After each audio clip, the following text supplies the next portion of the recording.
ಮಾಡ್ತಿರುವಂತಹ recipe sweet ಕಜ್ಜಾಯ. So ನಾನಿವತ್ತು ಹಬ್ಬಕ್ಕೆ ಅಂತ ಹೇಳಿ ಮಾಡ್ತಾ ಇದ್ದೀನಿ. ನಮ್ಮ ಸೈಡಲ್ಲಿ ಜಾಸ್ತಿ ಕಜ್ಜಾಯ ಬಂದ್ಬಿಟ್ಟು ನಾವು ದೀಪಾವಳಿ ಟೈಮಲ್ಲಿ ಮಾಡ್ತೀವಿ. ಸೊ ಅದಕ್ಕೆ ನಾನು ವಿಡಿಯೋ ಮಾಡಿ ತೋರಿಸ್ತಾ ಇದ್ದೀನಿ. ಸೊ ನಿಮ್ಗೆ ಇಷ್ಟ ಆದರೆ ಪ್ಲೀಸ್ ಲೈಕ್ ಮಾಡಿ, ಹಾಗೆ ಫ್ಯಾಮಿಲಿ ಫ್ರೆಂಡ್ಸ್ ಜೊತೆ ಶೇರ್ ಮಾಡಿ. ನನ್ನ ವಿಡಿಯೋಸು ಯಾರೆಲ್ಲ ಹೊಸದಾಗಿ ನೋಡ್ತಾ ಇದ್ದೀರಾ, ಸೊ ನಿಮ್ಗೆಲ್ಲರಿಗೂ ತುಂಬ ಹೃದಯದ ಧನ್ಯವಾದಗಳು. ಈಗ ನಾನು ವಿಡಿಯೋ ಸ್ಟಾರ್ಟ್ ಮಾಡೋಣ ಬನ್ನಿ. ಕಜ್ಜಾಯಕ್ಕೆ ನಾವು ಅಕ್ಕಿ ಎಷ್ಟು ನೆನೆಸ್ತೀವಿ ಅಷ್ಟು ಚೆನ್ನಾಗಿ ಕಜ್ಜಾಯ ಬರುತ್ತೆ. ಹಾಗೆ ಎಣ್ಣೆ ಅನ್ನೋದು ಜಾಸ್ತಿ ಹೀರ್ಕೊಳ್ಳಲ್ಲ. ಸೊ ಇದು ಮೈನ್ ಟಿಪ್ಸ್ ಅಂತಲೇ ತಿಳ್ಕೊಳ್ಬೋದು. 4 days 5 days ನೆನೆಸ್ಬಿಟ್ಟು ಅಕ್ಕಿನ ನಾವು ಮಾಡೋದ್ರಿಂದ ಕಜ್ಜಾಯ ಎಣ್ಣೆ ಅನ್ನೋದು ಜಾಸ್ತಿ ತೊಗೊಳ್ಳಲ್ಲ. ಕಜ್ಜಾಯಕ್ಕೆ ಎಣ್ಣೆ ಜಾಸ್ತಿ ಬೇಕಾಗುತ್ತೆ. ಸೊ ಅದಕ್ಕೆ ನಾನು ಈ ಟಿಪ್ಸ್ನ ಫಾಸ್ಟಲ್ಲೇ ಹೇಳ್ತಾ ಇದ್ದೀನಿ. ಮತ್ತು ಏನಪ್ಪ ಅಂತಂದರೆ ನಾನಿಲ್ಲಿ 2 days ನೆನೆಸ್ಕೊಂಡಿದ್ದೆ.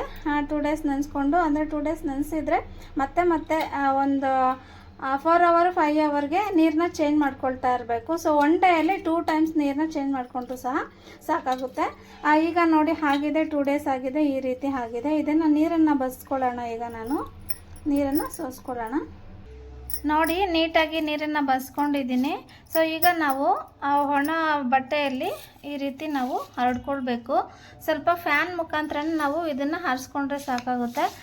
ಜಸ್ಟ್ ಒಂದು 10 minutes ಇಲ್ಲಾಂದರೆ 15 minutes ಮಾಡಿಕೊಂಡ್ರೆ ಸಾಕು. ಇದು ಸ್ವಲ್ಪ ತೇವನೇ ಇರಬೇಕು. ಹಾಗಾಗಿ ಈ ರೀತಿ ಯಾವುದಾದ್ರೂ ಒಂದು ಕಾಟನ್ ಬಟ್ಟೆಯಲ್ಲಿ ನೀವು ಈ ರೀತಿ ಹರಡ್ಕೊಂಡು ಇಟ್ಕೊಂಡ್ರೆ ಫ್ಯಾನ್ ಹಾಕಿದರೆ ತುಂಬ ಬೇಗ ಆಗುತ್ತೆ. ಬಿಸಿಲಲ್ಲಿ ಒಣಗಿಸೋದು ಬೇಡ, ಚೆನ್ನಾಗಿ ಬರಲ್ಲ ಕಜ್ಜಾಯ ಅನ್ನೋದು. ಹಾಗಾಗಿ ಈ ರೀತಿ ಹಾಕ್ಕೊಂಡು ಫ್ಯಾನನ್ನು ಆನ್ ಮಾಡಿಕೊಂಡ್ರೆ ನೋಡಿ ಎಲ್ಲ ಈ ರೀತಿ ಚೆನ್ನಾಗಿ ಇರುತ್ತೆ.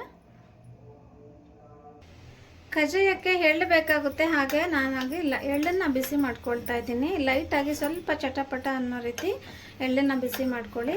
ಆ ಎಳ್ಳು ಮತ್ತು ಗಸಗಸೆನೂ ಯೂಸ್ ಮಾಡ್ತಾರೆ ಕೆಲವರು, ಬಟ್ ನಾನು ಇವತ್ತು ಗಸಗಸೆ ಯೂಸ್ ಮಾಡ್ತಾ ಇಲ್ಲ, ಜಸ್ಟ್ ಎಳ್ಳಷ್ಟೇ ಯೂಸ್ ಮಾಡ್ತಾ ಇದ್ದೀನಿ. ನೋಡಿ ಸ್ವಲ್ಪ ಈ ರೀತಿ ಚಟಪಟ ಅಂತ ಸೌಂಡ್ ಬರೋ ತನಕ ಫ್ರೈ ಮಾಡ್ಕೊಳ್ಳೋಣ. ಇದನ್ನು ಫ್ರೈ ಮಾಡಿ ಸೈಡ್ಗೆ ತಗೊಂಡು ನಾವು ಬೆಲ್ಲನ ಪಾಕ ತಗೊಳ್ಳೋಣ. ಎಳ್ಳು ಹುರ್ಕೊಂಡಿದ್ದಾಯಿತು. ಈಗ ನೋಡಿ ಇದನ್ನು ಸಹ ಕೂಲಾಗಿದೆ. ಇಷ್ಟು ಮಾತ್ರ ನಮಗೆ ತೇವಿನ ಅಂಶ ಬೇಕಾಗುತ್ತೆ. ತುಂಬ ಅಂದರೆ ತುಂಬ ತೇವ ಇದ್ದರೂ ಸಹ ಚೆನ್ನಾಗಿ ಇದಾಗಲ್ಲ, ಅಂದರೆ ದೋಸೆ ಹಿಟ್ಟು ರೀತಿ ಹಾಕ್ಬಿಡುತ್ತೆ. ಹಾಗಾಗಿ ಈಗ ಇಷ್ಟು ಸಾಕಾಗಿದೆ. ಈಗ ಒಂದು ಮಿಕ್ಸಿ ಜಾರನ್ನ ತಗೊಂಡು ನಾನಿಲ್ಲಿ ಸ್ವಲ್ಪ ಮಾಡ್ತಿರೋದ್ರಿಂದ ಮನೆಯಲ್ಲೇ ನಾನು ಮಿಕ್ಸಿ ಮಾಡ್ಕೊಳ್ತೀನಿ. ನೀವೇನಾದರೂ ಜಾಸ್ತಿ ಮಾಡೋದಾದರೆ ಮಿಲ್ ಬರುತ್ತೆ. ಸೊ ಮಿಲ್ಲಲ್ಲಿ ಹೋಗಿ ನೀವು ಹಾಕ್ಸ್ಕೊಂಡು ಬರ್ಬೋದು. ಸೊ ಇದನ್ನು ನಾನೀಗ ಪೌಡ್ರ್ ಮಾಡ್ಕೊಳ್ತೀನಿ. ಯಾವ ರೀತಿ ಪೌಡ್ರ್ ಬೇಕು ಅಂತೇಳಿ ತೋರಿಸ್ತೀನಿ. ಈ ರೀತಿ ಸಾಫ್ಟಾಗಿ ಆಗಬೇಕು, ತುಂಬ ತರ್ತರಿಯಾಗಿ ಇರಬಾರ್ದು. ಸಾಫ್ಟಾಗಿ ಇದ್ದರೆ ಕಜ್ಜಾಯ ಅನ್ನೋದು ತುಂಬ ಚೆನ್ನಾಗಿ ಬರುತ್ತೆ. ನಾವು ಅಕ್ಕಿ ಹಿಟ್ಟು ಮತ್ತು ರಾಗಿ ಹಸಿಟ್ಟೆಲ್ಲ ಜಡಿ ತಗೋತೀವಲ್ಲ, ಸೊ ಅದೇ ರೀತಿ ಇದನ್ನು ಜಡಿ ತಗೊಳ್ಬೇಕು. ನೋಡಿ ನಾನು ಎಲ್ಲವನ್ನು ಮಿಕ್ಸಿ ಮಾಡಿಕೊಂಡು ಜಡಿನ ಮಾಡ್ಕೊಳ್ತಾ ಇದ್ದೀನಿ. ಸೊ ಸ್ವಲ್ಪ ಸಾಫ್ಟಾಗಿ ಇತ್ತಂದರೆ ರುಚಿಯಾಗಿ ಇರುತ್ತೆ, ತಿನ್ನಲಿಕ್ಕೂ ಸಹ ಚೆನ್ನಾಗಿರುತ್ತೆ. ಈ ರೀತಿ ಮಿಕ್ಕಿರುವಂಥ ಪೌಡರನ್ನು ಸಹ ಮತ್ತೆ ನಾವು ಮಿಕ್ಸಿ ಮಾಡ್ಕೊಳ್ಳೋಣ. ನಾನು ವಿಡಿಯೋದಲ್ಲಿ ತೋರಿಸ್ತಾ ಇರುವ ರೀತಿ ಟೈಟಾಗಿ ನಾವು ಮಿಕ್ಸ್ ಮಾಡಿಕೊಂಡು ಇಟ್ಕೊಳ್ಬೇಕಾಗುತ್ತೆ, ಹೊತ್ಕೊಳ್ಬೇಕಾಗುತ್ತೆ ನೀಟಾಗಿ. ಇಲ್ಲ ಅಂತಂದರೆ ಕಜ್ಜಾಯಕ್ಕೆ ಚೆನ್ನಾಗಿ ಬರಲ್ಲ. ತುಂಬ ಅಂದರೆ ತುಂಬ ಮುಖ್ಯ. ನಾನು ಹೇಳ್ತಾ ಇರುವಂಥ ಟಿಪ್ಸ್ನ ಫಾಲೋ ಮಾಡಿದರೆ ಈಸಿಯಾಗಿ ನೀವು ಕಜ್ಜಾಯನ ಮಾಡ್ಕೊಳ್ಬೋದು. ನಾನೀಗ ಬೆಲ್ಲನ ಪಾಕ ತಗೊಳ್ತಾ ಇದ್ದೀನಿ. ನಾನಿಲ್ಲಿ 1 ಕಪ್ಪು ಬೆಲ್ಲ ತಗೊಂಡಿದ್ದೀನಿ. ಬೆಲ್ಲ ನೀವು ಆದಷ್ಟು ಸ್ವಲ್ಪ ಚೆನ್ನಾಗಿರೋದು ನೋಡಿಕೊಂಡು ತಗೊಳ್ಳಿ.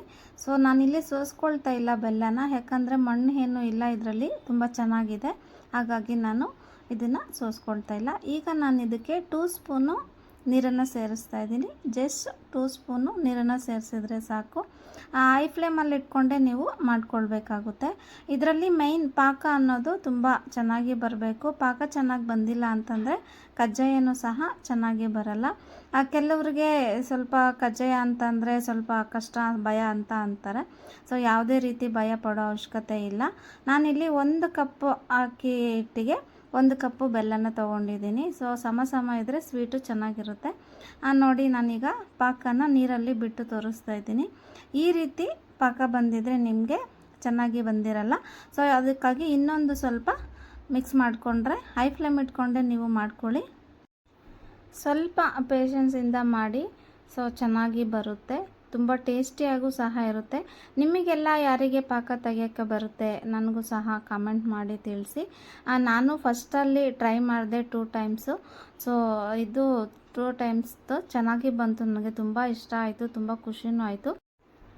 ನೋಡಿ ಈಗ ನಾನು ತೋರಿಸ್ತಿದ್ದೀನಲ್ವ ವಿಡಿಯೋದಲ್ಲಿ. ಸೊ ಈ ರೀತಿ ಪಾಕ ಅನ್ನೋದು ಬಂತಂದರೆ ನಿಮಗೆ ಚೆನ್ನಾಗಿ ಪಾಕ ಆಗಿರುತ್ತೆ. ನೀವು ಈ ರೀತಿ ಉಂಡೆ ಮಾಡಿ ನೀವು ನೋಡಿದರೆ, ಸೊ ಈ ರೀತಿ ಲೈಟಾಗಿ ಉಂಡೆ ಬಂತು ಅಂತಂದರೆ ಚೆನ್ನಾಗಿ ಕಜ್ಜಾಯ ಅನ್ನೋದು ಸಾಫ್ಟಾಗಿ ಬರುತ್ತೆ.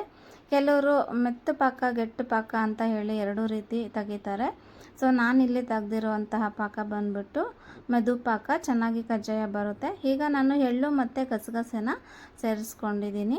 ಇದನ್ನು ಸೇರಿಸ್ಕೊಂಡು ಅಕ್ಕಿ ಹಿಟ್ಟನ್ನು ನೀವು ಬೇರೆಯವರ ಸಹಾಯದಿಂದ ಬೇಕಂದ್ರೂ ನೀವು ಹೆಲ್ಪ್ ತೊಗೊಳ್ಬೋದು. ಈಗ ನಾನು ಅಕ್ಕಿ ಹಿಟ್ಟನ್ನು ಹೈ ಫ್ಲೇಮ್ ಇಟ್ಕೊಂಡಿಲ್ಲ, ಫ್ಲೇಮ್ ಈಗ ಕಡಿಮೆ ಮಾಡ್ಕೊಳ್ಳಿ. ಉರಿ ಕಡಿಮೆ ಇಟ್ಕೊಂಡು ನೀವು ಚೆನ್ನಾಗಿ ಮಿಕ್ಸ್ ಮಾಡ್ಕೊಳ್ಳಿ. ಗಂಟೇನೂ ಆಗಲ್ಲ, ಗಂಟು ಆಗದೇ ಇರೋ ರೀತಿ ಸ್ವಲ್ಪನೇ ಹಿಟ್ಟನ್ನು ಸೇರಿಸ್ಕೊಂಡು ಮಿಕ್ಸ್ ಮಾಡ್ಕೊಳ್ತಾ ಹೋದರೆ ಚೆನ್ನಾಗಿ ಬರುತ್ತೆ ಕಜ್ಜಾಯ. ನೋಡಿ ವಿಡಿಯೋದಲ್ಲಿ ತೋರಿಸ್ತಾ ಇರುವಂತಹ ರೀತಿ ನೀವು ಮಾಡ್ಕೊಳ್ಳಿ. ಸ್ವಲ್ಪ ಪೇಷನ್ಸಿಂದ ಮಾಡಿದರೆ ರಿಯಲಿ ತುಂಬ ಅಂದರೆ ತುಂಬ ಚೆನ್ನಾಗಿ ಇರುತ್ತೆ. ಔಟ್ಸೈಡೆಲ್ಲ ತಗೊಬಂದು ಮಾಡ್ತೀವಲ್ವ, ಸೊ ನಮ್ಮ ಮನೆಯಲ್ಲಿ ನಾವೇ ಮಾಡಿಕೊಂಡು ತಿನ್ನೋದ್ರಿಂದ ತುಂಬ ಚೆನ್ನಾಗಿ ಸಹ ಬರುತ್ತೆ. ನೋಡಿ ನಾನಿಲ್ಲಿ 1 ಕಪ್ಪು ಅಕ್ಕಿ ಹಿಟ್ಟನ್ನು ಸಹ ಸೇರಿಸ್ಕೊಂಡೆ. ಈ ರೀತಿ ತೆಳ್ಳಗೆ ಇದೆ ಅಂತ ಹೇಳಿ ನೀವು ಭಯಪಡೋ ಅವಶ್ಯಕತೆ ಇಲ್ಲ. ಬೆಲ್ಲ ಪಾಕ ಅಲ್ವಾ, ಸೊ ಗಟ್ಟಿ ಆಗುತ್ತಾ ಹೋಗುತ್ತೆ. ನೋಡಿ ಈಗ ಮೀಡಿಯಮ್ ಫ್ಲೇಮ್ ಇಟ್ಕೊಂಡೆ ನೀವು ಮಾಡ್ಕೊಳ್ಳಿ. ನಿಮಗೆ ಘಮ ಬರ್ತಿರುತ್ತೆ, ಸೊ ಗೊತ್ತಾಗ್ಬಿಡುತ್ತೆ ಇದು ಆಗಿದೆ ಅಂತ ಹೇಳಿ. ಈಗ ನಾನು ಒಂದು ಪ್ಲೇಟ್ಗೆ ಇಲ್ಲ ಒಂದು ಬೌಲ್ಗೆ ತುಪ್ಪವನ್ನು ಸೋರಿಸ್ಕೊಂಡಿದ್ದೀನಿ. ಸೊ ಅದಕ್ಕೆ ಈಗ ನಾನು ಮಾಡ್ಕೊಂಡಿರುವಂತಹ ಪಾಕನ ಸೇರಿಸ್ಕೊಂಡು ಮೇಲೆ 1 ಸ್ಪೂನು ತುಪ್ಪವನ್ನು ಸೇರಿಸ್ಕೊಂಡ್ರೆ, ಸೊ ಒಂದು 1/2 ಅವರ್ ಹಾಗೆ ಬಿಟ್ಟರೆ ನೀವಿಲ್ಲ 1 ವೀಕು 1 ಮಂತ್ ಆದರೂ ಸಹ ನೀವು ಪಾಕನ ರೆಡಿ ಮಾಡಿ ಇಟ್ಕೊಂಡ್ಬಿಟ್ಟು ನೀವು ಯಾವಾಗ ಬೇಕಾದರೂ ನೀವು ಮಾಡ್ಕೊಳ್ಬೋದು. ನೋಡಿ ಎಷ್ಟು ಸಾಫ್ಟ್ ಇತ್ತು ಅಲ್ವಾ. ಸೊ ನೋಡಿ ಈಗ ನಾನು 1 ಅವರ್ ಹಾಗೆ ಬಿಟ್ಟಿದ್ದೆ, ಸ್ವಲ್ಪ ಕೂಲ್ ಆಗಲಿ ಅಂತ ಹೇಳಿ. ನೋಡಿದ್ರಲ್ವ ಎಷ್ಟು ಚೆನ್ನಾಗಿ ಬಂದಿದೆ ಪಾಕ ಅಂತ ಹೇಳಿ. ಸೊ ನಮಗೆ ಈ ರೀತಿ ಸಾಫ್ಟಾಗಿ ಬರಬೇಕಾಗುತ್ತೆ ಕಜ್ಜಾಯ ಮಾಡಲಿಕ್ಕೆ. ಈಗ ನಾನು ನೋಡಿದ್ರಲ್ವ ಈ ರೀತಿ ಸಾಫ್ಟಾಗಿ ಬಂದರೆ ಚೆನ್ನಾಗಿ ಕಜ್ಜಾಯ ಅನ್ನೋದು ಸಹ ಚೆನ್ನಾಗಿ ಬರುತ್ತೆ. ಸೊ ನಿಮಗೆ ಇವಾಗ ಯಾವ ಶೇಪು ಬೇಕೋ ಆ ಶೇಪಲ್ಲಿ ಕಜ್ಜಾಯನ ಉಂಡೆ ಮಾಡಿಕೊಂಡು ಸ್ವಲ್ಪ ತುಪ್ಪ ಇಲ್ಲ ಅಂತಂದರೆ ಎಣ್ಣೆನ ನೀವು ಸವರ್ಕೊಂಡು ಎಣ್ಣೆಯಲ್ಲಿ ಕರ್ಕೊಳ್ಬೇಕಾಗುತ್ತೆ. ನಾನು ಇಲ್ಲಿ ಎಣ್ಣೆನೂ ಸಹ ಬಿಸಿ ಮಾಡಲಿಕ್ಕೆ ಇಟ್ಕೊಂಡಿದ್ದೆ. ನಾನು ಹಬ್ಬದ ಟೈಮಲ್ಲಿ ಸ್ವಲ್ಪ ಕಜ್ಜಿಕಾಯಿ ಎಲ್ಲ ಮಾಡಿದೆ, ಸೊ ಹಾಗಾಗಿ ಅದೇ ಬಾಣಲಿನ ಮತ್ತೆ ಬಿಸಿ ಮಾಡಲಿಕ್ಕೆ ಇಟ್ಕೊಂಡಿದ್ದೆ. ಈಗ ನೋಡಿ ನಿಮಗೆ ಯಾವ ಸೈಜ್ ಬೇಕೋ ಎಷ್ಟು ಬೇಕೋ ನೋಡಿಕೊಂಡು ಆ ಸೈಜಲ್ಲೇ ನೀವು ಮಾಡ್ಕೊಳ್ಳಿ. ನನಗೆ ಸ್ವಲ್ಪ ಮೀಡಿಯಮ್ ಸೈಜಲ್ಲೇ ಸಾಕು, ಹಾಗಾಗಿ ನಾನು ಮೀಡಿಯಮ್ ಸೈಜಲ್ಲೇ ಮಾಡ್ತಿದ್ದೀನಿ. ಸೊ ಮತ್ತು ಇದು ಒಬ್ಬಟ್ಟು ಮಾಡ್ತೀವಲ್ವ, ಅದು ಕವರ್ ಇದ್ದರೂ ಸಹ ನೀವು ಆ ಕವರಲ್ಲಿ ಮಾಡ್ಕೊಳ್ಬೋದು. ಇಲ್ಲ ಬಾಳೆ ಎಲೆ ಇಲ್ಲದಿದ್ದರೆ ಬಾಳೆ ಎಲೆಯಲ್ಲೂ ಸಹ ನೀವು ಮಾಡ್ಕೊಳ್ಬಹುದು, ತುಂಬ ಚೆನ್ನಾಗಿ ಬರುತ್ತೆ. ಎಣ್ಣೆ ಚೆನ್ನಾಗಿ ಬಿಸಿಯಾಗಿರಬೇಕು. ಸೊ ಕಜ್ಜಾಯ ಮತ್ತು ಕಜ್ಜಿಕಾಯಿ ಮಾಡಬೇಕಾದ್ರೆ ಎಲ್ಲ ಫಸ್ಟಲ್ಲಿ ಎಣ್ಣೆ ಚೆನ್ನಾಗಿ ಬಿಸಿ ಆಗಿರಬೇಕು. ಮೇನ್ ಟಿಪ್ಸ್ ಅಂತಲೇ ತಿಳ್ಕೊಳ್ಳಿ. ಆ ಎಣ್ಣೆ ಬಿಸಿ ಆದಮೇಲೆ ಮೀಡಿಯಮ್ ಫ್ಲೇಮ್ ಇಟ್ಕೊಂಡು ಕಜ್ಜಾಯನ ಸೊ ಉಬ್ಬಿ ಮೇಲೆ ಬರುತ್ತೆ. ನೋಡಿ ನಾನು ವಿಡಿಯೋದಲ್ಲಿ ತೋರಿಸ್ಕೊಡ್ತಾ ಇದ್ದೀನಿ, ಈ ರೀತಿ ಉಬ್ಬಿ ಅದೇ ಮೇಲೆ ಬರಬೇಕು. ಹಾಗಂದರೆ ಚೆನ್ನಾಗಿ ಕಜ್ಜಾಯ ಬರುತ್ತೆ. ನೋಡಿದ್ರಲ್ವ ಎಷ್ಟು ಚೆನ್ನಾಗಿ ಬಂದಿದೆ ಅಂತ ಹೇಳಿ. ಈ ರೀತಿ ನಿಮಗೆ ಕಜ್ಜಾಯ ಬಂದರೆ ಟೇಸ್ಟ್ ಆಗಿರುತ್ತೆ. ಹಾಗೆ ಒಳಗಡೆ ಎಲ್ಲ ಚೆನ್ನಾಗಿ ಬೆಂದಿರುತ್ತೆ, ತಿನ್ನಲಿಕ್ಕೂ ಸಹ ಕ್ರಿಸ್ಪಿಯಾಗಿ ಸಾಫ್ಟಾಗಿ ಜ್ಯೂಸಿಯಾಗೂ ಸಹ ಇರುತ್ತೆ. ಈ ರೀತಿ ಚೆನ್ನಾಗಿ ಮೀಡಿಯಮ್ ಫ್ಲೇಮ್ ಇಟ್ಕೊಂಡೆ ನೀವು ಮಾಡ್ಕೊಳ್ಳಿ. ಹೈ ಫ್ಲೇಮ್ ಇಟ್ಕೊಂಡ್ಬಿಟ್ರೆ ಬ್ಲಾಕ್ ಆಗಿಬಿಡುತ್ತೆ, ಸೊ ಚೆನ್ನಾಗಿ ಬರಲ್ಲ. ಹಾಗಾಗಿ ಕಡಿಮೆ ಉರಿ ಇಟ್ಕೊಂಡು ಒಂದು ಸ್ವಲ್ಪ ಪೇಷನ್ಸಿಂದ ಮಾಡಿಕೊಂಡ್ರೆ ರಿಯಲಿ ತುಂಬ ಇಷ್ಟಪಟ್ಟು ಮಕ್ಕಳು ದೊಡ್ಡವರು ಎಲ್ಲರೂ ಸಹ ತಿನ್ಬೋದು.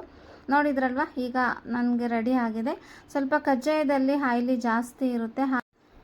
ಇನ್ನು ಒಂದು ನಾವು ಸೌಟು ಇಲ್ಲ ಅಂತಂದರೆ ನಿಮಗೆ ಮನೇಲಿ ಯಾವ ರೀತಿ ಇದೆಯೋ ಅದನ್ನು ತೊಗೊಂಡು ಈ ರೀತಿ ಎಣ್ಣೆನ ತೊಗೊಂಡ್ರೂ ಸಹ ಚೆನ್ನಾಗಿ ಆಗುತ್ತೆ. ಹಾಗೆ ನಾನಿಲ್ಲಿ ಒಂದು ಜಾಲರಿ ಟೈಪ್ ಬರುತ್ತಲ್ವ, ಸೊ ಅದನ್ನು ನಾನು ತೊಗೊಂಡಿದ್ದೀನಿ. ಇದರಲ್ಲಿ ನಾವು ಕಜ್ಜಾಯನ ಹಾಕ್ಕೊಂಡ್ರೆ ಎಣ್ಣೆ ಎಲ್ಲ ಕೆಳಗಡೆ ಬಂದಿರುತ್ತೆ. ಸೊ ಅದನ್ನು ನಾವು ಎಕ್ಸೆಸ್ ಆಯಿಲ್ ತೊಗೊಳ್ಬೋದು. ಇಲ್ಲ ಟಿಶ್ಯೂ ಪೇಪರ್ ಇದ್ದರೆ ನೀವು ಟಿಶ್ಯೂ ಪೇಪರಲ್ಲೂ ಸಹ ಯೂಸ್ ಮಾಡ್ಕೊಳ್ಬೋದು. ನೋಡಿದ್ರಲ್ವ ಎಷ್ಟು ಚೆನ್ನಾಗಿ ಬಂದಿದೆ ಕಜ್ಜಾಯ ಅಂತೇಳಿ. ಖಂಡಿತ ನೀವು ಟ್ರೈ ಮಾಡಿ, ನಿಮಗೂ ಸಹ ಫಸ್ಟ್ ಟೈಮ್ ಮಾಡ್ತಿರೋರು ಸಹ ಚೆನ್ನಾಗಿ ಮಾಡ್ಬೋದು. Thank you so much for watching video. Next ವಿಡಿಯೋದಲ್ಲಿ ಮತ್ತೆ ಸಿಗ್ತೇನೆ. Bye and take care.